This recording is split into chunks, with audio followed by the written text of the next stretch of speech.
Buenas tardes. Los invitamos a acercarse. Vamos a comenzar esta presentación de la muestra Capodelfia, presencia de Leopoldo Marechal, con la proyección de un video.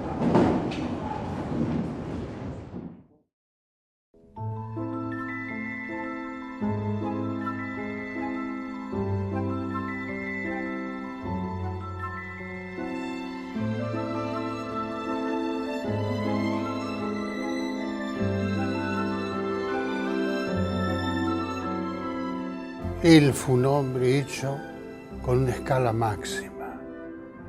No solamente era un gran poeta, sino diría que él era la poesía. Tengo el recuerdo inolvidable que de cuando yo tenía 8 años y medio, 9, cuando ya me instalé en Villa Crespo, tuve la suerte de que un bibliotecario me atendiera magníficamente, me instruyera qué libros debía elegir. Y en el correr de los años, cuando tengo la inmensa suerte de estar cerca de este querido amigo Leopoldo Marechal, él me dijo, era yo el bibliotecario.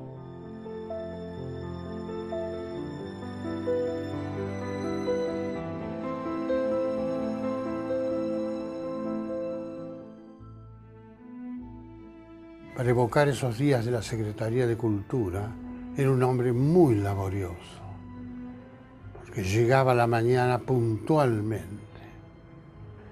Llevaba siempre su cuaderno y con él iba un lápiz, una goma y un sacapunta. Por aquellos años estaba escribiendo la Dan Buenos Aires.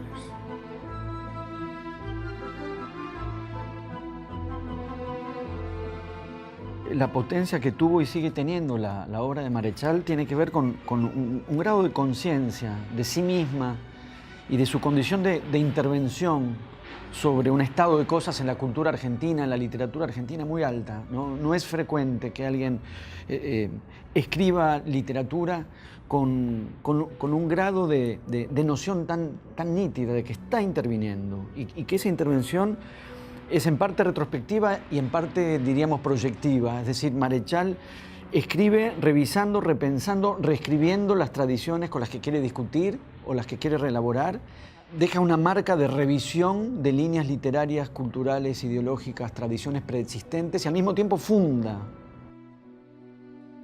En general, el tema del apocalipsis siempre ha dado un paradigma narrativo, mítico, que condiciona mucha literatura en Occidente.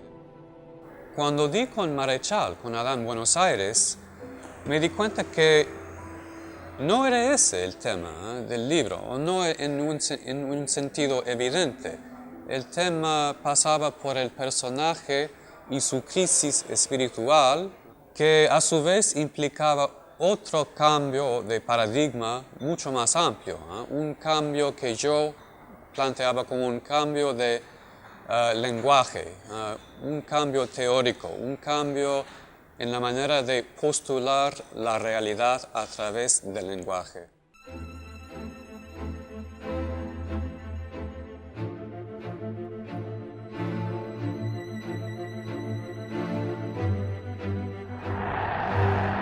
Sucedió que estábamos en pleno peronismo y naturalmente tanto el Grupo de Sur como en principio toda la inteligencia burguesa o pequeño burguesa y liberal argentina era antiperonista, resueltamente antiperonista. Del lado del peronismo había muy pocos artistas y muy pocos escritores. Entre los escritores estaba Leopoldo Marechal. En ese momento aparece Adán Buenos Aires. Y como es natural y frecuente, la lectura de ese libro se hizo en términos políticos. Y entonces los mejores escritores del momento, los más conocidos, Eduardo Mallea, por ejemplo, reaccionaron violentamente contra el libro. Le encontraron todos los defectos imaginables, no vieron ninguna de sus cualidades, y entre tanto yo había leído ese libro y me había deslumbrado. Y entonces escribí ese artículo sobre Adán Buenos Aires y Francisco Ayala lo publicó en Realidad. Y se produjo un pequeño escándalo en Buenos Aires. Durante 15 días yo recibí amenazas e insultos telefónicos, por ejemplo, anónimos, de gente que me insultaba por todos lados porque consideraba que yo me estaba pasando al peronismo en ese momento con ese artículo.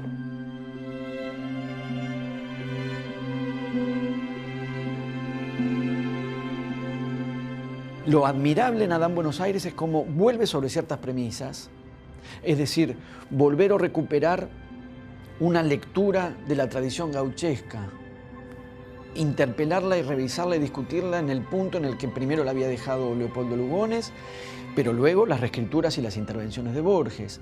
Volver sobre la premisa de la necesidad de constituir una mitología ligada a la cultura popular para la ciudad de Buenos Aires y buscar otro tipo de horizonte popular con una muy fuerte integración de la realidad de los inmigrantes a la cultura popular argentina y con marcas en la lengua, porque si eso no se recogiera en inscripciones lingüísticas no tendría sentido, digamos, elogiarlo como literatura y Marechal es ante todo un gran escritor y El Adán una gran novela porque esas inscripciones pasan a la lengua. En las veredas, Gurruchaga y Triunvirato, el turco vendía, el árabe vendía baklava. El italiano vendía pizza y fainá, 5 y 5, 5 guitas de pizza, 5 guitas de fainá. Al lado de él estaba vendiendo el judío vendiendo semillitas de mirasol. Y de alguna manera intercambiaban esas, llamémosle, comidas. Así que cuando yo pasaba, y ellos me veían que pasaba 3, 4 veces haciéndome el gil, mirándolos, ellos me decían, vení pibe, y te daba uno un cachito de pizza, el otro te daba una semillita de mirasol, y el de más allá te daba los lupines, los gallegos, los españoles, ¿no es cierto? Pero todos vivíamos así, esa inmigración que vino a comienzos de 1900, de la vieja Europa, como vinieron mis viejos, vivimos en ese lugar donde tuvimos la suerte de que después un hombre maravilloso, un escritor en el más alto nivel de la literatura argentina, de alguna manera relató las vivencias del querido Villa Crespo en su Adán Buenos Aires. La parodia no significa sátira, ¿eh? Significa retomar textos o géneros existentes y volver a plantearlos a través del humor. Ahora, cuando Marechal abarca tantos distintos registros genéricos en lenguaje o en géneros literarios, paródicamente, a través de la parodia, es un acto que libera la literatura, abre muchísimas posibilidades, y en eso es una revolución literaria que a su vez pasa a otros planos.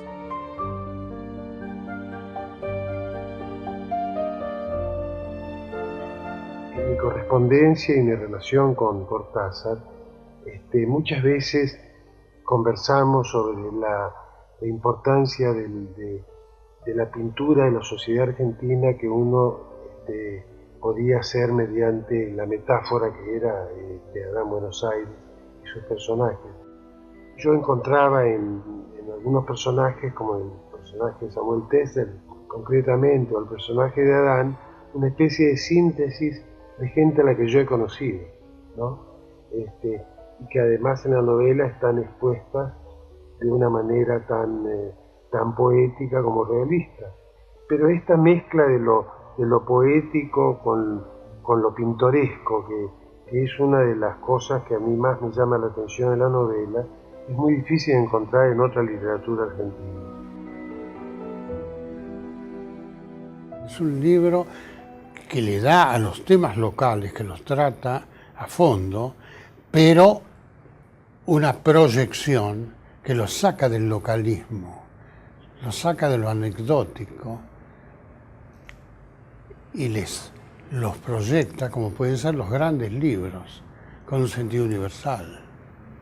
Entonces, por ejemplo, los personajes, como decía, de Adán Buenos Aires, son verdaderos arquetipos. Porque uno podría pensar que una novela tan inscripta en ciertas discusiones, parodias más o menos cifradas sobre ciertas figuras, uno podría pensar que ese tipo de intervención, si se quiere más coyuntural, podía resultar más episódica también. Y sin embargo no es así en absoluto, y creo que cabe preguntarse por qué.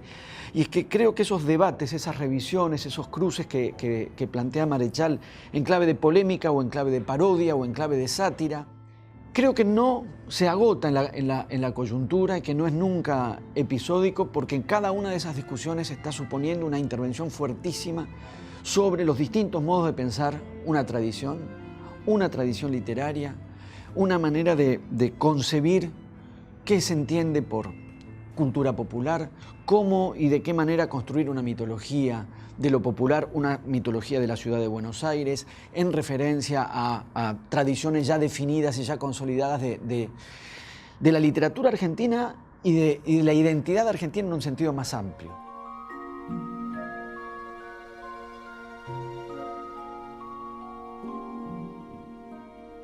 Una de las primeras reprimendas paternales que yo he recibido fue con motivo de que yo había llegado muy tarde a mi casa, eran las 3 de la mañana, y cuando mi padre me preguntó qué había estado haciendo, cosa que hace 60 años o 70 es comprensible, yo dije, estuve discutiendo sobre el uso del punto y la coma, ¿no? Y mi padre me pegó un bife, porque además creyó que yo le estaba tomando el pelo. Y en verdad yo había estado discutiendo el uso del punto y la coma, y esta imagen es una imagen que se reproduce continuamente en Adán Buenos Aires. Es como la transformación en literatura ajena, ¿no?, a circunstancias que uno padece o que uno padeció o que uno conoció muy de cerca, ¿no? Para mí, Adán Buenos Aires tiene ese punto crítico de discusión verdadera, en la que las palabras tienen importancia, en la que las situaciones tienen importancia y en la que la gente que discute también tiene importancia. Entonces, el Adán Buenos Aires es una discusión fuertísima de la mayor relevancia, y sobre esa base en común, las diferencias que empieza a plantear Marechal y que empieza a producir. Yo insisto que lo fascinante en el Adán Buenos Aires es que la discusión es en sí misma literatura. Eso es lo que Marechal logra con un virtuosismo absoluto. No termina de ser una novela de ideas, y lo digo como elogio al Adán Buenos Aires. Las ideas están funcionando. La narración va produciendo las ideas, al mismo tiempo que va siendo producida por las ideas. No hay un antes y un después. Por eso decía, es y no es una novela de ideas, el Adán en un sentido clásico. Porque las ideas en parte preexisten a la narración y la hacen posible, y en parte son producidas por la narración. En la novela de Ricardo Piglia, por ejemplo, un personaje dice que Borges es el último escritor decimonónico de Argentina y Roberto Arlt es el primer escritor del siglo XX, lo cual significa, a mi modo de ver, que Borges es un escritor elitista, representa la burguesía tradicional. Arlt representa una identidad en formación, utiliza el lenguaje de la calle. Y yo veo a Marechal más o menos como entre esos dos extremos, de Arlt y Borges. Por un lado, Marechal lo abarca todo, abarca los grandes discursos, los grandes paradigmas de la narrativa de Occidente. También incluye el lenguaje de la calle, el lenguaje popular, y muchos registros lingüísticos entre esos dos, el alto y el supuestamente bajo. Entonces, la obra de Marechal está posibilitando ese tránsito de un paradigma social, cultural, a otro paradigma. Marechal es uno de esos escritores que de un modo mucho más valioso, mucho más interesante, rompen con esa supuesta dicotomía o rompen con una posible escisión y en realidad busca exactamente lo contrario, la posibilidad de una articulación entre los riesgos estéticos de cualquier inflexión vanguardista y al mismo tiempo esta idea de que la sofisticación o el vanguardismo considerado sofisticado y el mundo de la cultura popular puedan iluminarse y alimentarse y en rigor integrarse, es una idea que está para el caso en Cortázar y remite también fuertemente a Marechal, porque entiendo que es ese tipo de apuesta que hace y es también el tipo de revisión que hace de las tradiciones de los años 20 y 30. Si uno pensara o se atuviese a la división barrial Florida-Boedo, es como si Marechal dijera un viaje que no es de Florida a Boedo, sino que en el viaje de Villa Crespo a Saavedra, que no tiene ninguna de esas connotaciones, los enrarecimientos formales de las vanguardias y la constitución de un mundo de cultura popular pueden integrarse y pueden enriquecerse. Si bien en esa época no todos sabíamos que había nacido lo que se llamó después Editorial Manuel Gleiser, donde nació la literatura argentina. Ellos me insistían mucho, naturalmente que muchos años más tarde. Manuel Gleiser era un luchador incansable y subía al tranvía vendiendo esos ejemplares de esas que había editado de esos grandes escritores en el correr del tiempo, ¿no es cierto? Lo de la entrada de lo del Tano Rossini, que era La Victoria se llamaba, era ancha y entrabas como unos 30, 40 metros y había una especie de lugar de vacíos donde ahí actuaron en un escenario pequeño, vuelvo a reiterar, todos los más grandes artistas cómicos que conocimos posteriormente consagrados. Yo me acuerdo que fui cuando tenía 10, 11 años, entonces yo me acerqué al director de ese circo para decirle que yo quería trabajar en el circo. Me dice, ¿qué sabes hacer? Le digo, lo que usted quiera. Y empecé vendiendo chocolatines en ese circo ahí en Villa Crespo, así que no me puedo olvidar nunca del lugar donde manejaba el Tano Rossini.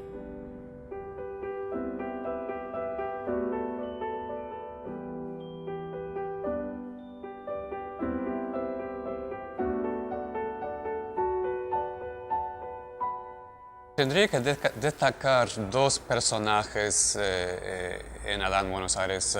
El astrólogo Schulze, que es una parodia de Sul Solar, y por otro lado el Petiso Bernini, que es una parodia, una caricatura de Scalabrini Ortiz. Dos figuras sumamente disímiles entre sí. Y sin embargo inciden en la misma novela. Schulze, por el lado vanguardista, que representa toda una liberación de la metafísica autoritaria. Schulze juega con todas las grandes religiones, mitos, etc.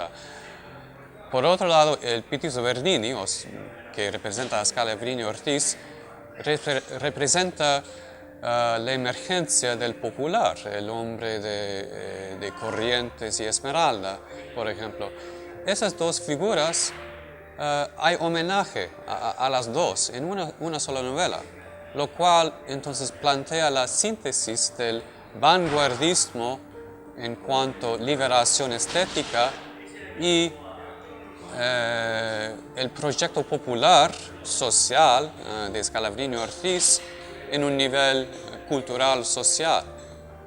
Y eso me parece muy interesante. No siempre muchas veces el vanguardismo estético y el vanguardismo político están reñidos entre sí. En Adán Buenos Aires no, hay una especie de síntesis. A veces es una síntesis problemática, tiene que serlo, pero está allí. El rugido de 30 pájaros de acero hirió las entrañas de las nubes. Hay que matar a Perón. Esa era la consigna. y comenzó el infierno.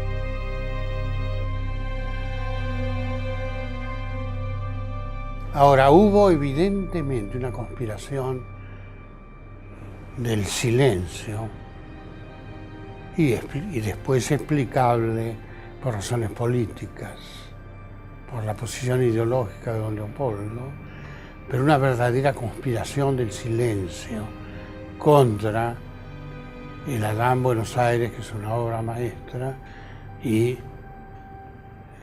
de rebote, conspiración que era contra don Leopoldo, a quien no se le perdonaba su filiación política. Y la persecución que sufrió don Leopoldo fue feroz después del 55, feroz, que la soportó con un estoicismo, con una dignidad, con una filosofía de la vida como él tenía, que le permitió sobrellevar esa verdadera cacería, que no es fácil.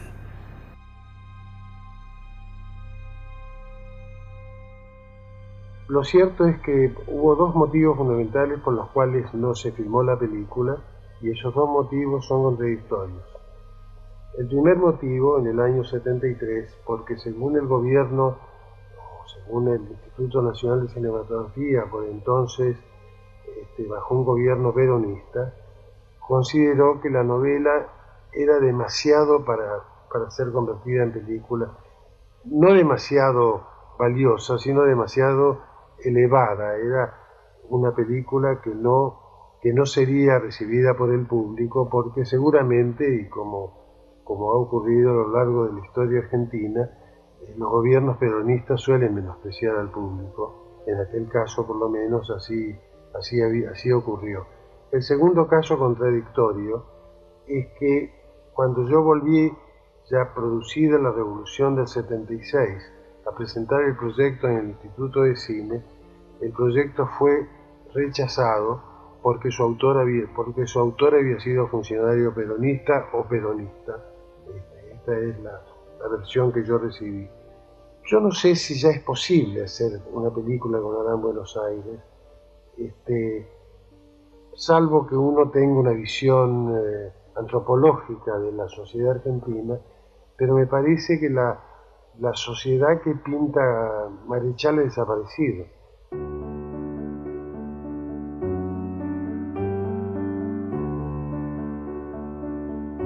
En un libro que aparece después que se va físicamente de la Tierra, que es Megafón, le dedica 11 páginas a vivencias que él vivió conmigo.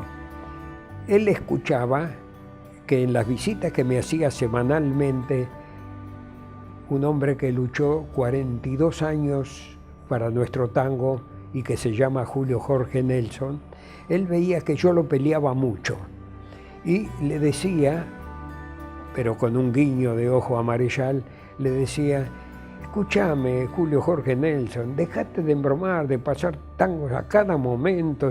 42 años hace que estás pasando discos solo de tango. ¿Por qué no cambias un poco? No va a pasar nada. ¿Por qué estoy contando esto? Porque en las 11 páginas de Megafón me entero posteriormente, reitero cuando Leopoldo se va al cielo, que en esas 11 páginas él ponía esas aparentes discusiones que yo tenía con Nelson y nos califica como el demonio Ben y el demonio Nelson. Creo que hay una voluntad política evidentemente muy marcada de Megafón, resuelta de un modo distinto en estos sentidos al Adán. Me parece que Megafón es mucho más asertiva, entonces, y más declarativa, y está más segura siempre de sus ideas, y es más bien una novela resuelta en el énfasis de la transmisión de esas ideas, más que de la revisión en sí de las ideas. Las ideas ya están, y la novela no hace sino vehiculizarlas, o sea, hacer lo que hace estrictamente el megáfono, pasarlas al micrófono y amplificarlas. Me parece que Megafón tiene, por un lado, otra vez la idea de la marcha, reaparece en Marechal este imaginario de casi otra vez, ¿no? De procesión de un personaje que emprende una marcha para encarar una especie de gesta que siempre tiene unos componentes, digamos, los componentes de la tradición heroica, y al mismo tiempo siempre tiene algo de extraordinariamente profano. Por una desgracia, un accidente histórico, desgraciadamente la obra de Marechal no es muy bien conocida fuera de Argentina, incluso en la América Latina, y menos más allá de la América Latina.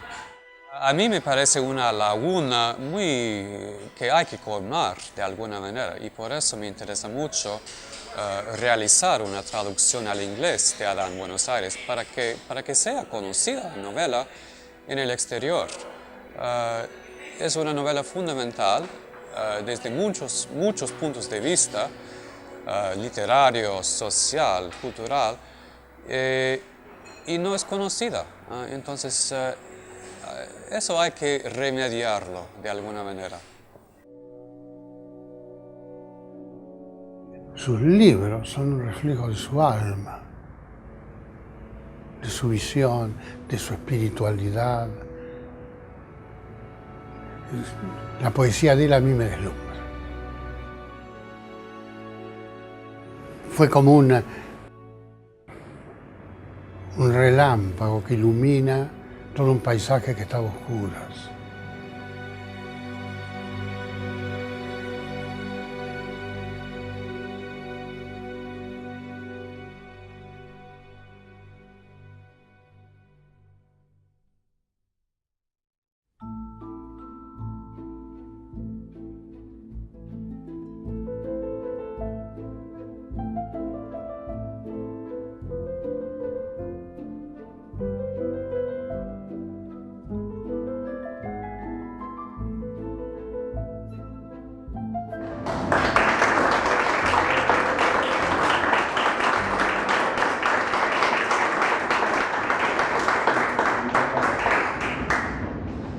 Invitamos a Malena Marechal a que nos acompañe, por favor, a Guillermo David, curador de la exposición, y a Horacio González, nuestro director.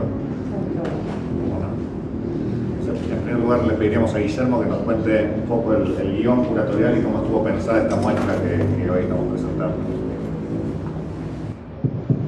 Buenas noches, bueno, gracias por estar aquí, por compartir este espacio y esta película que hizo Griselda con Isabel, que es bien interesante para repensar también la muestra. La muestra, partimos de la pregunta de por qué seguimos leyendo Marechal y cuál es la presencia en la Cacodelfe, ese infierno que está aquí, que es nuestra propia ciudad de Buenos Aires, en el cual habitamos, padecemos y vivimos. Y una de las, a lo largo de la investigación, que duró unos cuantos meses, que compartí con Fernando Olivera, que hizo la mayor parte de la investigación bibliográfica, fuimos descubriendo algunas situaciones. Una de las primeras respuestas que teníamos anticipadamente era, bueno, es el discurso alegórico, es el cristianismo, es esa articulación entre vanguardia y cultura popular, es el peronismo, es las izquierdas de la década del 60 que le dieron una reformulación a sus posiciones, es la...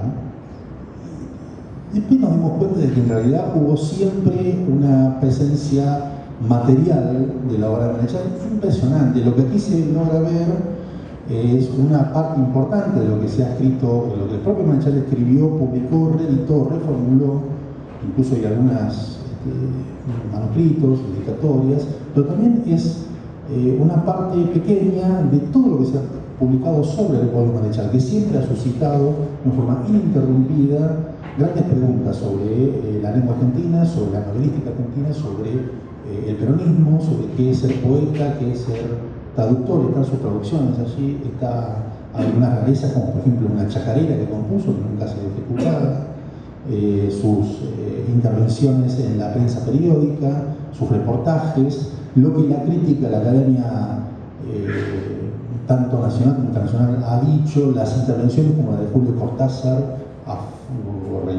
levantándolo con la aparición de Adán Buenos Aires, pero también la de Eduardo González Lanuza, magníficos insultos contra la obra Marechal.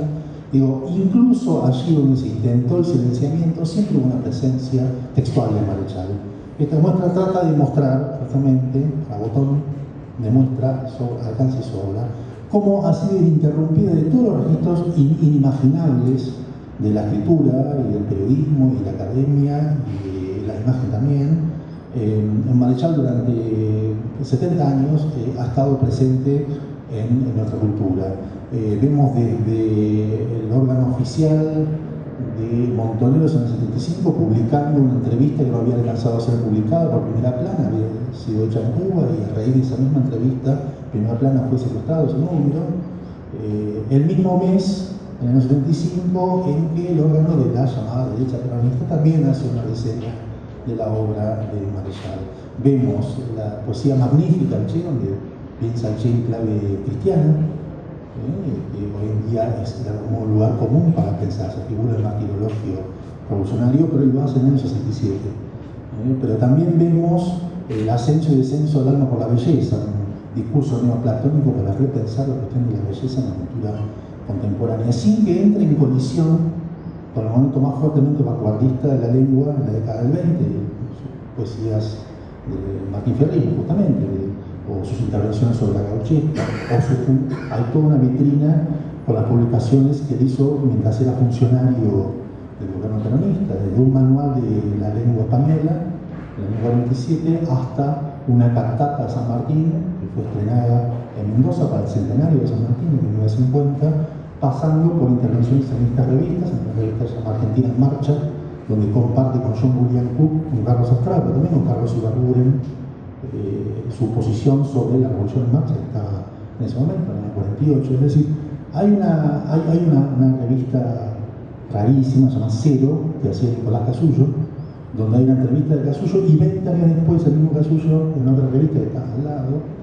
una revista Crisis, tercera etapa, reescribe esa misma entrevista repensando la figura de Marechal como aquel que interviene y forja la lengua parlada. La experiencia de lectura y la propia presencia de los textos de Marechal, tratamos de reflejarlo por lo menos con la presencia física de los libros, de los textos, de las revistas, algunas muy difíciles, fue muy difícil conseguirlas porque están aquí. Las imágenes, que también nos resultó bastante interesante cotejar la figura empacada de persona sobria, que contrasta de un modo inmediato con el uso de la lengua. No escatimamos, creo que es la primera muestra que luego se hace sobre Marechal, donde aparece la dimensión escatológica de la lengua de Marechal, con un pequeño chiste, que es que la mayoría de los libros están físicamente puestos en la puerta del baño. Me parece que es interesante repensar la figura de Marechal nuevamente a partir también de la presencia material de esos libros, que no es otra que las dimensiones más inmediatas que tenemos para poder disfrutar y repensar una escritura. Así que esta muestra trata de hacer un poco de eso.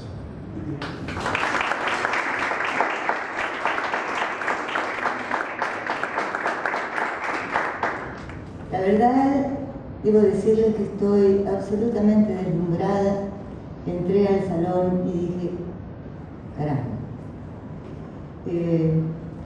para usar las propias palabras de Marechal, cuando se definió a sí mismo como el poeta depuesto, luego de la caída de Perón, ya lo hemos visto en la película, un autor sumergido en el silencio, más allá de que se desconocieran los valores de su novela de Buenos Aires, sumergido en el silencio y desconocido de sus colegas durante muchos años, terminó definiéndose a sí mismo como el poeta depuesto. Recuerdo, en otras palabras de Marechal, escritas también, cuando viaja a Cuba para participar como jurado del concurso de Casa de las Américas, escribe una crónica llamada La isla de Fidel, y en ella una de las primeras acotaciones que hace es: me di cuenta que mis colegas literarios me miraban con asombro porque tal vez pensaban que yo estaba muerto. Esto en el año 1967. En el 1968, el banquete de Cedro Arcángelo se transforma en un bestseller, esas cosas, y ahí el nombre de Leopoldo vuelve a ondular un poco sobre nuestro Buenos Aires y nuestra literatura. Yo me pregunté entonces, cuando entré, y dije, caramba, todo el tiempo que ha transcurrido, y qué distinto es este momento, después de tantos años de desconocimiento, en donde una institución como la Biblioteca Nacional hace un homenaje al escritor Leopoldo Marechal. Y además, con esta calidad, con esta expresividad, con esta sutileza, con este trabajo. Entonces, bueno, felizmente, a lo mejor el poeta ya no está tan depuesto, y a lo mejor, bien, sí, puede estar fallecido, pero está vivo entre nosotros de otra manera. El nombre de mi hermana, María de los Ángeles Marechal, que en este momento está en una misa en la iglesia de San Bernardo, iglesia histórica desde la publicación de Bladán Buenos Aires, y en otra celebración de Leopoldo. En el nombre de mi hermana, vuelvo a repetir, el mío, yo quiero agradecer de corazón esta circunstancia feliz de poder participar con todos ustedes de esta situación, reitero. Quiero agradecer, por supuesto. Quiero hacer un recuerdo, ¿puedo? Breve recuerdo. La primera vez que tuve una entrevista, y creo que la única, con el director de la Biblioteca Nacional, Horacio González, yo estaba sentada en la sala de espera que daba a la dirección. La sala de espera se llamaba Leopoldo Marechal, se llama. Tenía en mis manos una obra de teatro, Antígona Vélez, de Leopoldo, y dentro de esa Antígona Vélez hay una apreciación, una de las más justas, interesantes y sintéticas apreciaciones de la obra Antígona Vélez, firmada por Horacio González. Me pareció que estaba en el medio de dos circunstancias, esperando al señor director, bajo el nombre de Leopoldo Marechal y con el libro de Antígona Vélez, donde está esa preciosísima nota escrita por el director de la Biblioteca Nacional.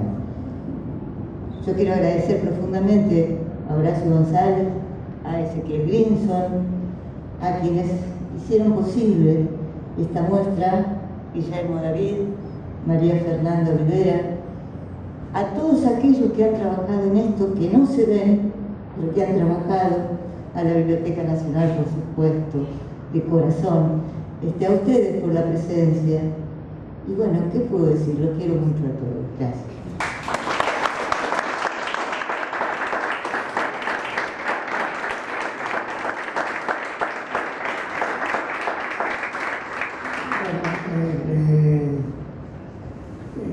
En primer lugar, voy a hacer un comentario sobre la película que no había visto antes. Está compuesta en varios tiempos. Son imágenes que tenía Griselda, que está bien presente. No veo bien, no está Griselda. Hay otras, Griselda García. Y acá en la biblioteca, con la participación también de Griselda, hemos agregado otras entrevistas. Es la primera vez que se ve, porque efectivamente se extraña. Siempre Ben Molar, que es conocido por ser autor de letras y traductor de letras de canciones populares, un embajador de Perón, Hipólito Paz, que lo fue durante el primer y el segundo gobierno de Perón, el traductor al inglés de Marechal, y que defiende la traducción en un barrio de Buenos Aires, una bandera argentina atrás, y agregamos, además de las imágenes que se intercalaron del libro de Marechal, la entrevista a Martín Cohen, que se hizo hace poco en la biblioteca, que tiene detrás los dos cuadros de lo que María de los Ángeles llamó la sala de espera, un Macintyre, y otro de un autor que es conocido, que son unas olas verdes con un niñito debajo, que es una especie de escena sacrificial, ininteligible en realidad, que le da un clima también extraño lo que dice Cohen, que posee un estilo totalmente diferente al traductor, que es un crítico más descansado, más espacioso y probablemente, digamos, con un canon más específico de interpretación de Marechal y sin que esto sea ninguna crítica, más previsible. Lo de Cohen ya ingresa a un debate más contemporáneo sobre Marechal y contrasta de una manera que solo permite el contraste de los tiempos con las viejas tomas que se habían hecho, que, como digo, pertenecían a entrevistas anteriores a Abel Moraga, a Hipólito Paz, a Antín, que me parece que hacen de esta película un testimonio invalorable de visiones diferentes, hechas en épocas diferentes y retomadas ahora por la Biblioteca Nacional, y que se ve con gran placer, con el placer de desafío que nos propone la diferencia de tiempo en que fue hecha, de modo que para hacer algo que sea razonable en relación al tiempo solo lo podríamos calificar como lo que nos depone. El tiempo es nuestro poeta depuesto permanentemente, por eso la película estremece un poco al ver cómo hablan los vivaces críticos del pasado del teatro argentino, como Martín, y los amigos de Marechal, que ya no están. No tengo mejor fórmula para decir los que murieron. Cualquier cosa que digamos al respecto nos compromete con algo que no sabemos decir enteramente. Y el mismo sentimiento tengo al ver las revistas, el formidable trabajo que hizo Guillermo David con otra persona que no recuerdo, bueno, no importa, María Fernández, casi, es la exhumación del papelerío que está acá, los libros algunos los tiene Guillermo, no están acá en la biblioteca. Eso también es emocionante, porque es el papel de la biblioteca, es producir este tipo de cachetazo al lector de nuestros días, que lee las editoriales contemporáneas con razón, con gusto, y muy bien que sea así, que de repente aparece el nombre del pasado en papeles amarillentos, que se conservan en nuestras bibliotecas personales, que inevitablemente amarillean los papeles, y en la Biblioteca Nacional, que tiene más tecnología, pero que inevitablemente también los amarillea. Esta biblioteca tiene una historia con Marechal, y a la historia se ha sumado el Papa. Eso es algo realmente extraño. El Papa recomendando un libro. También va a ser el Papa anterior que recomendaba otra clase de libros de una teología conservadora y no desdeñable, a mi juicio, Ratzinger, con el cual siempre valió la pena discutir, como lo demostró la gran discusión que tiene con Habermas, y si no me engaño, con Julia Cristero. Y también este nuevo Papa, que recomienda otro libro, curiosamente, un libro argentino, un escritor extrañamente católico, porque no es solamente un católico antiguo, un católico de las grandes alegorías, neoplatónico, juguetón, con sus calificadas obscenidades, rabelesianas. La biblioteca, como acá se mostraban escenas de bombardeo, el poeta de puestos tiene una clara intencionalidad de poner la poesía en un lugar brutal, en el lugar de los bombardeos, en el lugar donde cae un régimen y entre otros, en el lugar de la historia, cuando él hace una poesía más bien de tipo atemporal, patriótica pero temporal. Entonces, el nombre de Marechal en la sala lo puso Castiñera de Dios, la sala que mencionó María de los Ángeles. Sala de exposiciones Leopoldo Marechal, del primer piso. ¿Por qué? Porque eran sus amigos. Eran los que se reunían en el círculo poético, que al mismo tiempo tenía un numen para hablar con la palabra preclara que se empleó también en aquella época, que era Eva Perón. De modo que eso le exigió a Castiñera de Dios el compromiso de ponerle Borges a la sala de conferencias de la Biblioteca Nacional. Es decir, nosotros no hicimos nada ahí. Lo impusieron los tiempos. El poeta del puesto, que es el tiempo, impuso estos nombres a través de un antiguo director de esta biblioteca que pertenecía a la poética del peronismo, tanto que se escribe el mayor poema que se escribe sobre Perón, a mi juicio inspirado en el que escribe Mayakovsky sobre Lenin, que es no me acuerdo cómo se llama, epitafio, no se llama así, no me acuerdo, a una letanía, digamos, la muerte de Perón, tomada un poco de Mayakovsky, que dice la misma frase en su elegía, digamos, la muerte de Lenin: el tiempo se partió en dos, ¿no? Y acá Castiñera de Dios dice lo mismo de esta elegía que salió en Clarín: el tiempo se partió en dos. De modo que no es imposible ver cómo se interconectan las cosas. Lenin, Mayakovsky, el católico peronista Castiñera de Dios, el Papa hoy, Cuba, que regenera, restituye otra voz a Martínez Estrada y después Florata Marechal.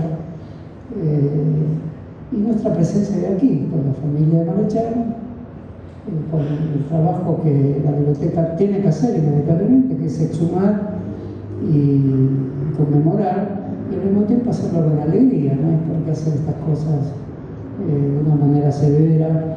Es decir, somos en este sentido no papales, aunque no dejamos de anotar que aunque esto lo hubiéramos hecho igual, Marechal llega hasta el Papa. No es fácil que hombres de Estado, como es el Papa, el hombre de Estado, recomienden un libro. Pero lo cierto es que eso también, al indicar este libro, que antes lo había descubierto Cortázar, por eso tampoco es la voz papal llega tarde. En mí llegó antes la voz de Cortázar. Y antes llegó la de Macedonio Fernández con el brindis a Marechal, que es el equivalente al que hace con Borges y hace con Scalabrini Ortiz, de modo que son las tres bifurcaciones de Macedonio Fernández. Por eso quiero decir que acá le pusimos Macedonio Fernández al bar, porque no podía ser que el iniciador de las bifurcaciones de Borges, de Scalabrini y de Marechal no tuviera un nombre en la biblioteca. De Scalabrini tampoco lo tenía, se lo pusimos al salón comedor del personal. Es decir, nosotros también conmemoramos, hacemos las pequeñas misas laicas de esta conmemoración. El cristianismo de Marechal tiene una iglesia que está en la calle, existe todavía.